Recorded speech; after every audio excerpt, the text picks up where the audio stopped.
Hey everyone, welcome back to the channel. আমি তোমাদের সঙ্গে রয়েছি দেবা। তোমরা দেখছো আমার YouTube channel Chirag boy blog. আজকের এই ভিডিওর মাধ্যমে তোমাদের নিয়ে যাব প্রায় 300 বছর পিছিয়ে।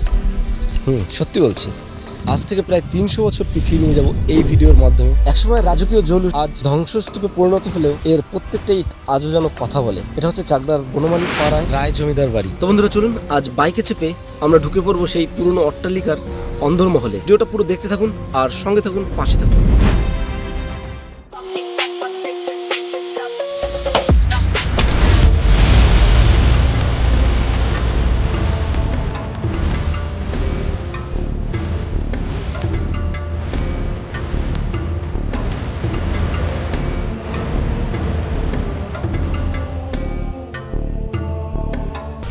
তো গাইজ, এটা হচ্ছে চাকদা চৌমাথা। আমরা এসেছি এইখান দিয়ে, আর আমাদের পিছনে যে রাস্তাটা দেখতে পাচ্ছ এটা গেছে স্টেশনের দিকে। আমরা যাব ওই পারে, একটু ভিতরে গিয়েছিলাম এই দিকে স্টেশনের দিকে, ওখান থেকে এখন সোজা যাব। আর এখান দিয়ে সোজাই হচ্ছে গেলে পরে আমরা পৌঁছাতে পারবো হচ্ছে চাকদা জমিদার রায়বাড়িতে। এটা হচ্ছে ব্যাপার। হ্যাঁ, এটাই হচ্ছে রাস্তাটা।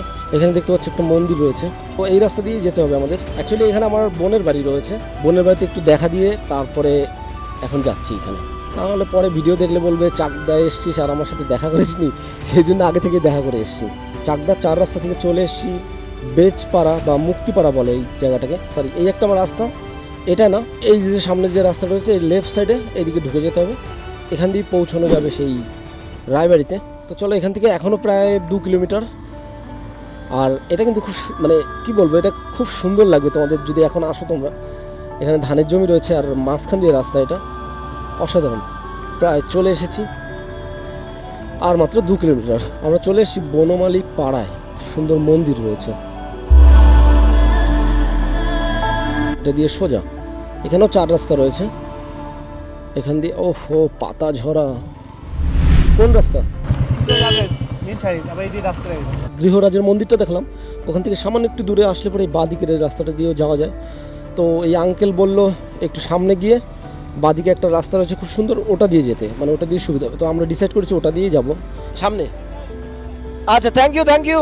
উনি বলছে ওটা ভালো বড় রাস্তা, ওটা দিয়ে একবারে মানে সহজে পৌঁছে যেতে পারবে, সেটাই বললো। এটা না, ওর ঘুরতে হবে। একটু আগে চলে এসেছি, এটা ভালো আছে। একটু আগে গিয়ে ঘুরে আসতে হলো, যেখান থেকে দেখতে পেয়েছি আমি। অনেকেই আসে এখানে ঘুরতে, আমরাও এসেছি আর সাথে তোমাদেরও নিয়ে এসেছি এই ভিডিওর মাধ্যমে।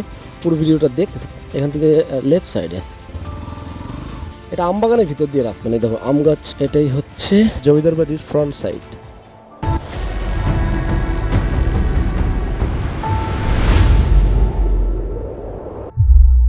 সো গাইস, ফাইনালি এসে পৌঁছেছি চাকদা সেই জমিদার রায়বাড়ির সামনেই দাঁড়িয়ে আছি আমি এখন। আমার পিছনে দেখতে পাচ্ছ। তো চলো, ভিতরের কি পরিস্থিতি রয়েছে আমরা একটু ঘুরে দেখে নিই।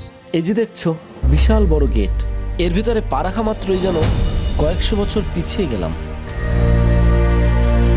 তো আমরা এখন প্রবেশ করছি এই রায় জমিদার বাড়ির ভিতরে ঢুকেই থমকে যেতে হয় এই বিশাল বড় উঠোনটা দেখে। ভাবুন তো, একসময় এই উঠোনে শত শত মানুষের আগমন ছিল। সময়ের বিবর্তনে এখন অদ্ভুত এক নিস্তব্ধতা। এই খোলা আকাশ আর চারপাশ দিয়ে ঘিরে থাকা এই ঘরগুলো দেখলে বোঝা যায় সেই সময়ের বনিদিয়ানা আর রাজকীয় ঐতিহ্য। একসময় এই বাড়ি থেকেই শাসন হতো এই পুরো অঞ্চল, আর সেই বাড়িটি এখন ভগ্নপ্রায় ধ্বংসস্তূপে পরিণত হয়েছে।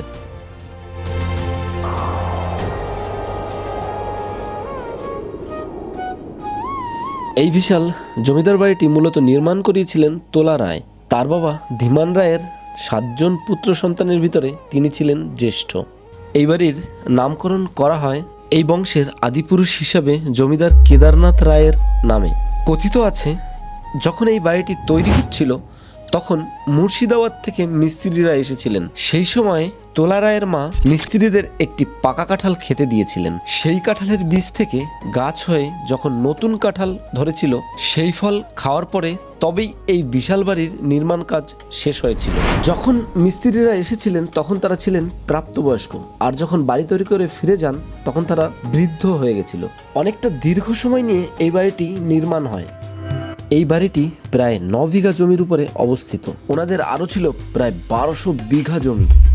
এই বিশাল বাড়িটি তৈরি করতে ব্যবহার করা হয়েছিল বিশেষ এক ঘরোয়া পদ্ধতি। ইটের গাঁথনিতে সিমেন্টের বদলে ব্যবহার করা হয়েছিল চুন সুরকি এবং চিটে গুড়, সাথে মেশানো হয়েছিল বেলের কাদ এবং খয়েরের আঠা। আর ছাদ তৈরি করা হয়েছিল বিশাল বিশাল শাল সেগুন কাঠের কড়িবর্গা দিয়ে, আর ছিল মোটা মোটা লোহার পাত। তার উপর করা হয়েছিল চুন সুরকির মজবুত পিটাই। সব থেকে যে ইন্টারেস্টিং ব্যাপার, এই বাড়িতে যে পরিমাণে ইট লেগেছে সেই ইটগুলো কিন্তু এখানেই তৈরি করা হতো। পাশে দেখতে পাচ্ছ ওখানে একটা পুকুর রয়েছে, ওই পুকুরের থেকে মাটি তুলে সেই মাটি দিয়ে ইট বানিয়ে পুড়িয়ে তারপরে এখানেই লাগানো হতো কাজে। এক কাজে দু কাজ হয়ে গেছে, বাড়ির পাশে খুব বড় একটা পুকুরও হয়ে গেছে।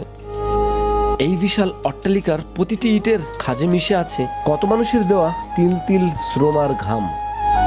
সেই পরিশ্রমের ছাপ আজও স্পষ্ট হয়ে আছে এই 300 বছর পুরনো খিলানের গায়ে। খসে পড়েছে পলেস্তারা, কিন্তু হার মানেনি এই হাড় জিরজিরে দেয়ালগুলো। দেখুন, চুন সুরকি ঝরে পড়ে গেলেও ইটের খাজে খাজে আজও কিভাবে দাঁত কামড়ে পড়ে আছে পুরনো সেই কারুকার্য। এই নকশাগুলো এক একটি জীবন্ত ইতিহাস। রাজকীয় অভিজাত্য হয়তো আজ ধ্বংসপ্রাপ্ত, কিন্তু তার আত্মাটা আজও এই খোদাই করা কারুকার্যের মধ্যেই বেঁচে আছে। এই বাড়িটি নিয়ে এখন অনেক গল্প কাহিনী, সত্য মিথ্যা গুজব প্রচলিত রয়েছে এই অঞ্চলের মানুষের কাছে। অনেকে বলে এখানে গুপ্তধন রয়েছে, আবার কেউ বলে সুড়ঙ্গ রয়েছে অনেকগুলো, আবার কেউ বলে এখানে ভূতের ভয় রয়েছে। রাতে নাকি ভয়ে কেউ এখানে আসে না। কথাগুলো কতটা সত্যি কতটা মিথ্যে সেটা আমি জানি না, তবে দিনের বেলা অনেক মানুষের দেখা পাওয়া যায় যারা ঘুরতে আসে, ফটো তুলতে আসে, ভিডিও করতে আসে। থাকে মনে হচ্ছে এখানে কি কেউ থাকে? হ্যাঁ, একটা ঘর ভালো করেছে, দেখে মনে হচ্ছিল না কেউ এখানে থাকে, তবে থাকতেও পারে। এই বয়স্ক লোকটাকে দেখলাম গেটটা খুলে আবার বন্ধ করতে। ভিতরে বিভিন্ন রকমের জিনিসপত্র রাখা রয়েছে, সর্ষে ধান উঠোনে শুকানোর জন্য এখানে এনে রেখেছে। তো চলো তোমাদের নিচের ঘরগুলো আগে দেখাই কি অবস্থায় রয়েছে। ঘর বলতে এখন তো আর কিছু নেই, শুধু মোটা মোটা দেয়ালগুলো দাঁড়িয়ে আছে। ধীরে ধীরে এই দেয়ালগুলো ঝরে পড়বে। এই বাড়িতে যত দেয়াল দেখতে পাচ্ছ প্রায় 35 ইঞ্চি চওড়া রয়েছে। ওই একটা ঘর বাদ দিয়ে এখন আর কোনো ঘরেই দেখলাম না দরজা জানলা আছে। আচ্ছা, এটা একটা সিঁড়ি ছিল, এখন তো বন্ধ করে দিয়েছে এটা।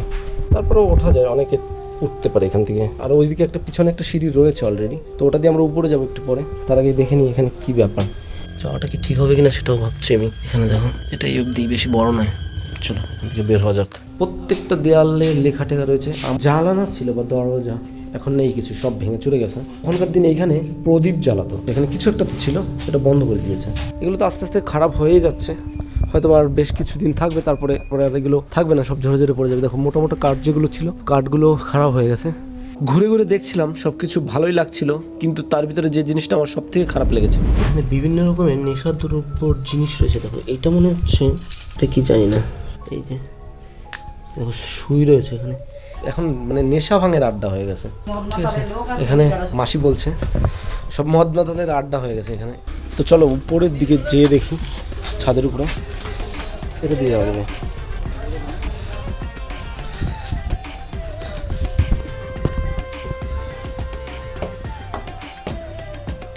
চলে এসেছি ছাদের উপরে, মানে এই সাইডটা কিন্তু পুরো ভেঙে গেছে, কিছুই নেই, শুধু দেয়ালগুলো দাঁড়িয়ে আছে। এই দিকেরটা একটু ভালো রয়েছে, এদিক থেকে একটু ঘুরে আসা যাক। এই দিকটা ভালো আছে তো বললাম, কিন্তু অবস্থা দেখো, এখান দিয়ে যাওয়াটাও রিস্ক। তারপরেও আমি তোমাদের জন্য একটু ভিডিও করার জন্য আর কি এখানে ঘুরে ঘুরে আমি দেখাচ্ছি। ছাদের অবস্থা খুবই খারাপ, দেয়ালের উপর দিয়ে হেঁটে হেঁটে যাচ্ছি, কারণ দেয়ালটা এখনো অনেকটা মজবুত রয়েছে। আর এটা হচ্ছে পিছনের সাইড, পিছনে তো ছাদ টাদ কিছুই নেই।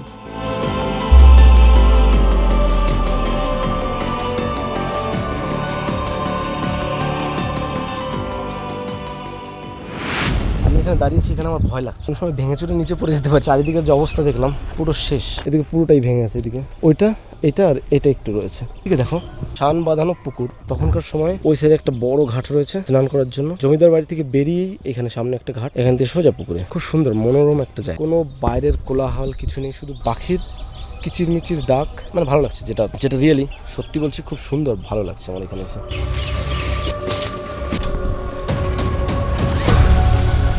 পিছন সাইডটা দেখাই, অনেক বড় বাগান রয়েছে, অনেক নারকেল গাছ রয়েছে, যে বড় বড়। আমার মনে হয় এটা জমিদার বাড়ির এরিয়া, অনেকটা বড়। আর এইখানে দেখো, এখানে আনারস গাছ রয়েছে। খুব সুন্দর একটা মাটির বাড়ি রয়েছে, এই যে পিছন সাইড। আর সামনের সাইডটা হচ্ছে ওই দিক দিয়ে আমরা ঢুকেছিলাম। বন্ধুরা, আমি এখন চলে এসেছি বাড়ির সামনে, বুঝতে পারছি না এটা কি, দূরে এটা রয়েছে। দেখো, আমার মনে হচ্ছে এই জমিদার বাড়ির সাথে কোনো সংযুক্ত কোনো কিছু একটা ছিল। এই সোজা দেখতে পাচ্ছ ওই দেয়ালের সাথে মিশেছে, যেটা এখানে রয়েছে না, এখানে এরকম একটা কিছু ওইখানেও ছিল। ওইদিকেও দেখলাম একটা আছে এরকম। চলো, আগেরটা যেটা ছিল সেটা ছিল ওই সাইডে সামনের দিকে, এটাও এখান থেকে ওই দেয়ালের সাথে আমার মনে হচ্ছে ছিল এখানে কিছু একটা। এইভাবেই আস্তে আস্তে কালের নিয়মে সব হারিয়ে যাবে এখানে। তো একজনের কাছে জিজ্ঞেস করলাম, তো উনি বলছে আগে অনেকটাই ছিল, এখন আস্তে আস্তে করে সব ভেঙে যাচ্ছে। ছিল এখানে থাকতেন যারা, তাদের প্রত্যেকেরই একটা আলাদা আলাদা কাহিনী ছিল, সবাই এইরকম একটা বড় বাড়িতে থাকতো। এখন কেউ নেই। আমার এই বাঁ সাইডে দেখো রয়েছে পুকুর, একটা শান বাঁধানো সিঁড়ি। চলো একটু নিচের দিকে নেমে দেখি। মাই গড, মানে ভাষাতে বলে প্রকাশ করতে পারবো না, আমার কেমন একটা ফিল হচ্ছে।